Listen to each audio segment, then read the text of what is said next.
Why do you like Vietnam? Was it as good as you remember when you were there before, or was it just hype? Today, I want to talk about the good and the bad of living in Vietnam and coming back here after being gone for almost a year. And what was normal to me before, but coming back here, really realizing it's kind of annoying, or I really do miss it. So now I know we all like to start off with good stuff. We love good stuff. So let's talk about the good things about coming back to Vietnam, the things that I missed and I really do like. The food. In Vietnam, the food is awesome. The street food is everywhere. I miss being able to just go anywhere and pick up some pho, pick up a banh mi, some bún chả, whatever I want. It's somewhere, anywhere. The weather. There's not much to say about it, but when you're in South Vietnam, even if it's rainy season, it's just nice weather. It's always got hot days in between with the rainy days. And when it's raining, it's not freezing. It's raining. The cost of day-to-day life in Vietnam. If you type into Google, is Vietnam, one of the first things you're gonna see on that list is Vietnam cheap? This is something that comes up all the time. After moving around Thailand, going through Cambodia, and seeing parts of Laos, I started to realize Vietnam is not exactly as cheap as one would think. The hotels and the food are kind of similar financially as you would find in Cambodia or Thailand. And even if you get to the beer, where if you buy a big Chang bottle of beer, it runs you about $2.50, which is equivalent to 3 beers in Vietnam, which is about $2.50. Vietnam isn't exactly, I don't feel it's the cheapest one. Now I will say in regards to Thailand, it is much cheaper there to live. Vietnam is a little more expensive, but there's kind of a caveat to that. If you are coming out to Vietnam or Thailand or it's just Asia and you want to be a teacher, the pay in Vietnam is higher than it is in Thailand, most definitely. But the rent is usually twice as much. So instead of paying $150, $200, you're paying like $300 to $500. And this is where Thailand, the rent is like a couple $100s a month for a really nice house, seriously. But the salary is a lot less. So my advice on this, if you have income that is long term, it's a couple $1,000s a month, you don't have to work in these countries, I really think Thailand is a cheaper solution, and also the visas allow you to stay there a whole lot longer, avoiding all these visa runs. Overall, I don't really feel Vietnam is as cheap as I used to think it was. If you need to find out what you need to get the visa, check the link below to get an e-visa online and just get all that stuff knocked out altogether before you even get here. The people. This is an obvious one. In Vietnam, the people are so welcoming. If you're walking around as a non-Vietnamese person, they'll invite you over to their table, give you some beer, have some food with you. They love to have fun and love the party. That does kind of bring a negative into it, to where if you're not involved in that party, you have to hear it at your house, even if you don't want to. I've been able to sit down and make new friends doing this too. So the people in Vietnam are very, very open compared to other parts of Asia. So those are the good things that I have seen since I've come back to Vietnam. Let's get into what are the bad things coming back to Vietnam that I've seen and noticed that I really just don't like. The pollution. And I know, here we go again, David's complaining about pollution in Vietnam. I get so much heat for complaining about this, but it's such a big problem out here.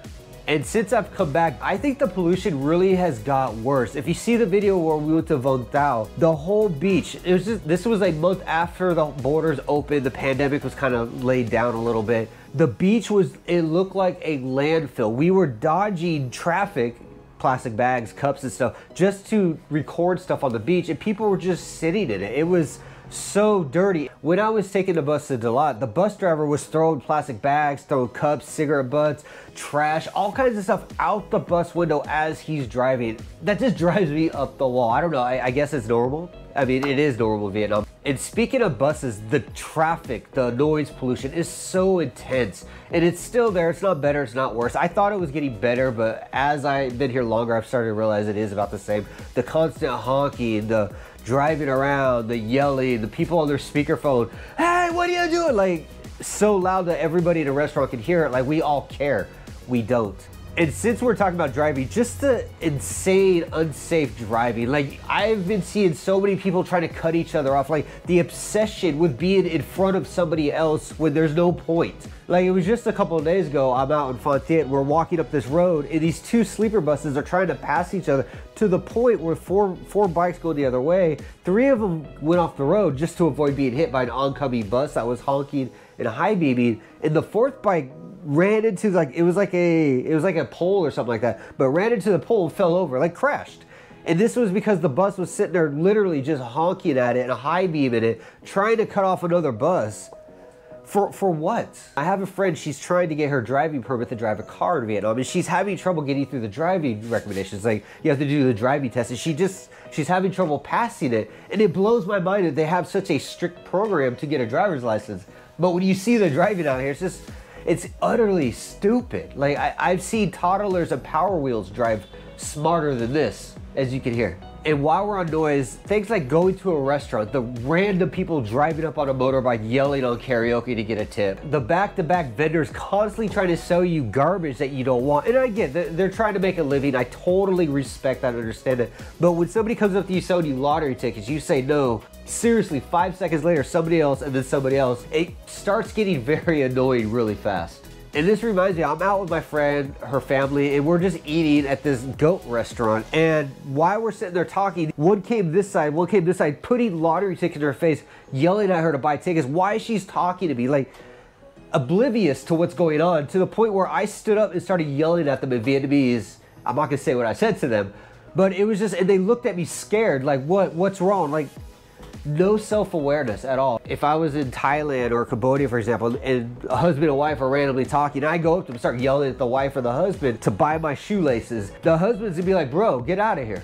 What are you doing? And that kind of stuff I still do not miss. And while we're at the restaurant, the random kids that run around, like, I don't understand what parenting rules are in Vietnam. There were so many kids just running around, yelling, screaming, throwing stuff, hitting our table, bumping our table. And there's just nobody around, no parents or anything like that. And it's insane to me. You go to a restaurant and you just let your kids literally harass people, yelling, throwing bottles, like they were kicking bottles. It's just like, what is going on right now? And the last one, it kind of goes back to pollution, but when you go to a restaurant to eat, people are just throwing all their trash under the table. Like, is eating in your own trash weird? I really think that's weird, but I don't know. Let me know below in the comments, because that's something I just still have not got used to. Going to a Vietnamese restaurant, eating it under their table is just covered in trash, to where if a restaurant just put garbage cans, it would save the staff a lot of work, but it would also make the restaurant look presentable. As when I go to a restaurant and I see the ground covered in trash and crap, I seriously skip it. I don't go there. Vietnam being modern. And here, I'm gonna piss off a lot of people, but if you can't take the truth, I don't know what to tell you at this point. When you get to cities like Saigon, Da Nang, Hoi An, Hanoi, Halong Bay, Hai Phong is actually another one. These cities are very high tourist areas. These cities also are homes to a lot of factory international companies and whatnot. So these areas have to be a certain way to attract these businesses for export, import, and also Westerners, professionals, being engineers, teachers, whatever the case may be. And a lot of these videos that I was seeing was people walk around like Saigon and be like, I can't believe how modern it is here. I think that's a misperception. Sure, Saigon's modern. You go to New York City, it's modern, but if you go to the south part of like Georgia, it's not modern at all. It actually looks like a big farm, you know what I mean? So that's kind of what Vietnam is like. If you saw the Dalot video, we went around the town and whatnot. 98% of Vietnam is a farmland slash factory. That's just what the country is. It's not a bad thing. And I noticed a single pattern. They were always in District 1 or 3 or District 7 of Saigon, or they were always in Old Town Hanoi, in the main area of Halong Bay, or they were in Da Nang. These cities are the most modern because this is where the government puts the money, because these places looking nice is gonna bring up the value. Either way, that's not so much a complaint, it's more of just kind of an observation. The smoking. So for the last dislike is the smoking. I don't understand how people smoke so much.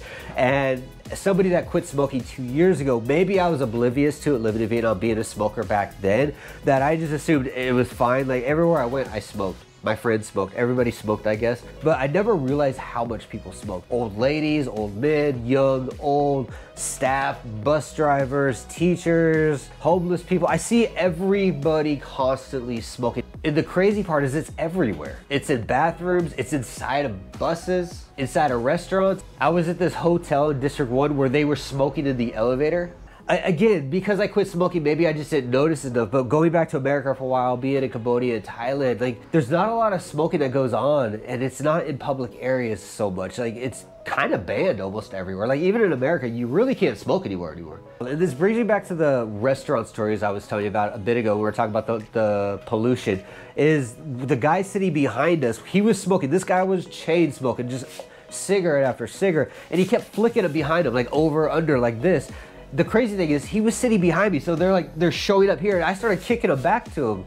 And he got up and looked at me, started yelling at me, like, what's going on, you know? So again, this is kind of like the lack of self-awareness and the pollution. So I think that does it for the bad things since I've come back to Vietnam. I know this sounds harsh, I'm just being honest. But do let me know below, is there something I left out? If you've come back to Vietnam, is there something you thought that was bad that I missed, or something that you disagree with? Let me know in the comments below. Until then, I will see you again.